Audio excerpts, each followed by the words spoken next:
Welcome back, everybody. Today I'm going to be showing off the new fight, or the new best way to farm in EpicSeven. It's the Lethe event. If you're not familiar with what the Lethe event, it's a new opportunity to start farming a different way, but it drops gear in a technically easier or more efficient way where you don't have to farm for it.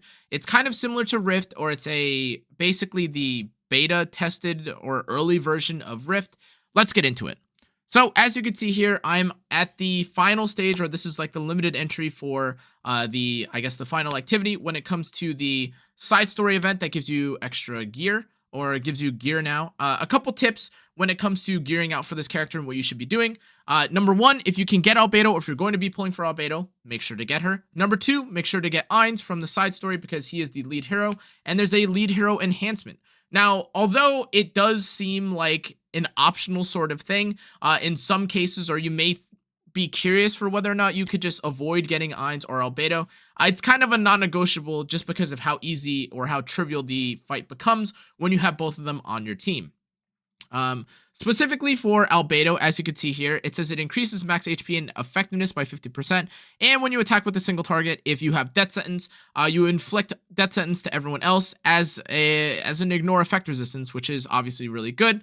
But the thing that's really nice about this is that, again, a lot of you guys are probably going to be getting Albedo. If you aren't going to be getting her, however, it's probably not really worth farming this event then. Otherwise, just pull for her. She's a collab character. That's basically all I'll say about financial advice or pulling advice. But in terms of actually clearing the content, this is thankfully, maybe not thankfully, one of the easier activities that we've gotten. I have here somewhat of a beginner or easier beginner-friendly kind of team to show off just how, I guess, simplistic the activity is. To be clear, if you do want to clear this at an earlier stage, keep in mind that as you unlock more equipment for Ainz, he gains things like bonus damage, or he increases health and things of this nature. The damage increase that you get from getting Ainz specifically to B, even this, like the increasing fixed damage of Death Sentence by 10% is really nice. So if you do need to clear earlier stages prior to this, and then use that to enhance your Ainz, and then again, deal more damage with him, that's totally fine. But I haven't even cleared the limited entry fight. I'm going to do this right now, and I just want to show you again how pretty much at this point, I'm not spending any time whatsoever. Like, I guess I'm not really afraid of the fight by any means. It's just, you kind of just have to do the damage, or, you know, set it to auto and it'll go off by itself.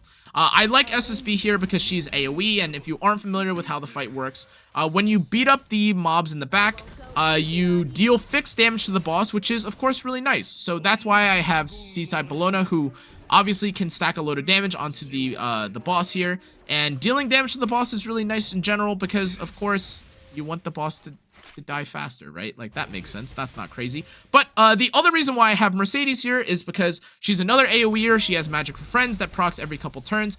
And if we get this hit off right here in a second, I'll show you just how much damage it does. If you aren't hitting her, or hitting like if you aren't hitting the mobs here though, I will say that it does feel like the damage takes a little bit longer. I have also seen people use Navy Captain Landy, but look at how much damage that just did, right? Like, that was a ridiculous amount of damage.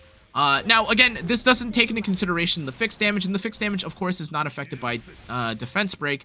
But in terms of clearing out the fight, you want to do as much damage as possible. And even for here, as you can see, the Mercedes is doing pretty good damage. And with this fixed damage right here, bing, bang, boom, that's literally half of her health.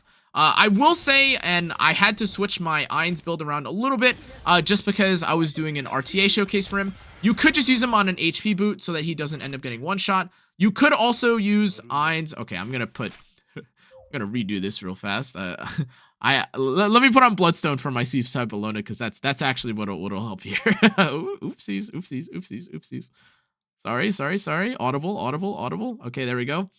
If you don't have Seaside Bologna on Bloodstone, that's totally fine. Just keep in mind that you probably want to give Ainz a little bit more HP. Again, mine has 18,000 HP, but this is my RTA build with him. I don't want to switch too much when it comes to the build, and just wanted to see how easy it would be for someone to just, again, try out the composition, play the composition.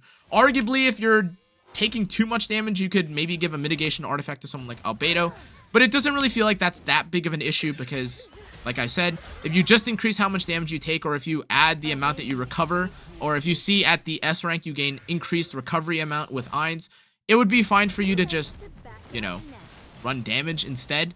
Again, I don't think the drink damage is that important though, because most of the time the damage that you're going to be doing is either from Mercedes or it's going to be from one-shotting the backline mobs. I will be trying to brainstorm, and I'll probably come up with another video in the coming days for what the fastest like one clear is when it comes to the team. That being said though, I just kind of wanted to show off, I guess, how nice the event is basically. I already kind of made a video yesterday talking about how it was nice that it doesn't feel like you have to triple S a paid character, and that, you know, the side story artifact thing is maybe a little bit unfortunate if you want to get more currency, but someone did kindly point out that that is the case for all side stories, so whether that's the case or not, it is what it is. I do want to make a special kind of disclaimer about that though, in that although I understand that certain other side stories do also give you additional currency, other side stories don't give you like a lot of gear. You know what I mean? So like, let's remember that when we're talking about this activity, because the activity is really good.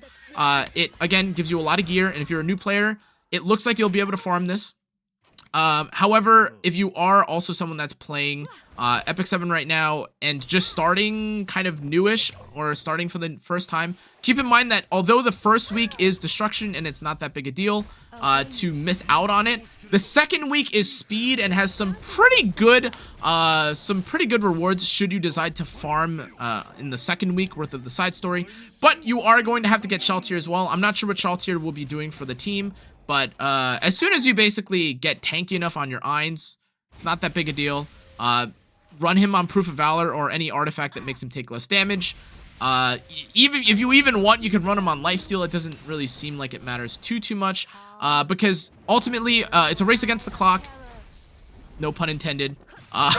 And with all these mobs that you're seeing right here, I'm not gonna take too much damage, I don't think. Yeah, I mean, Albedo is mitigating so much here. She gives up like the... Oh.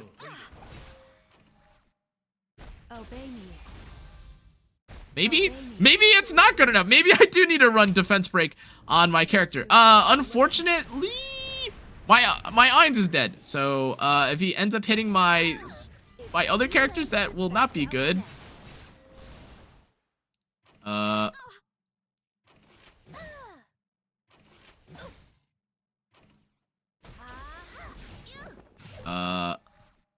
I'm at a loss for words. I don't know if I can even survive this.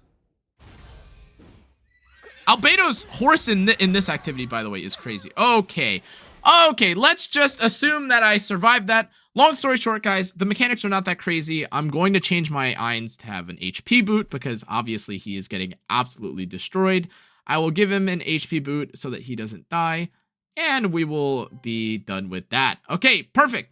In any case, though, guys, I think that this new event is really cool. Like I mentioned before, even if you don't end up clearing like the first or early stages, you can always go to like the other stages. Oh wow, I didn't even get the last one. Okay, well, that's not good. Oh wait, this is the final one. That's what I was thinking of. But in terms of the rewards and stuff, you can upgrade. Again, you gain like different equipment and memory imprints and stuff just by getting currency in the game that you then utilize to unlock equipment, which is the same as gaining imprints for him.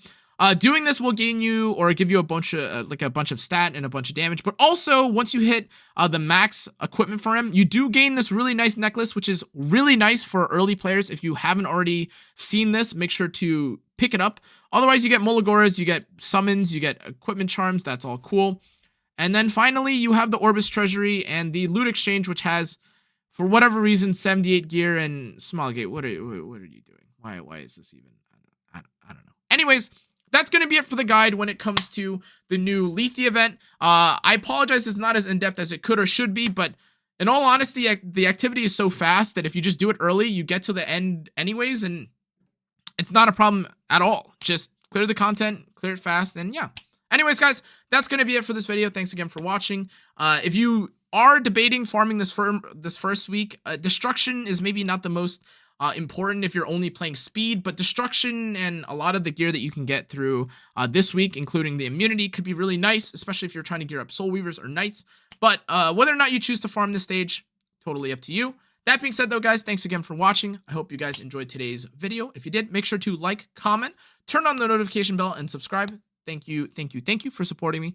Hope you guys learned something from this video. And if you did, let me know what any good pieces you got. Feel free to share. I'll see you all next time. Good night. Bye-bye.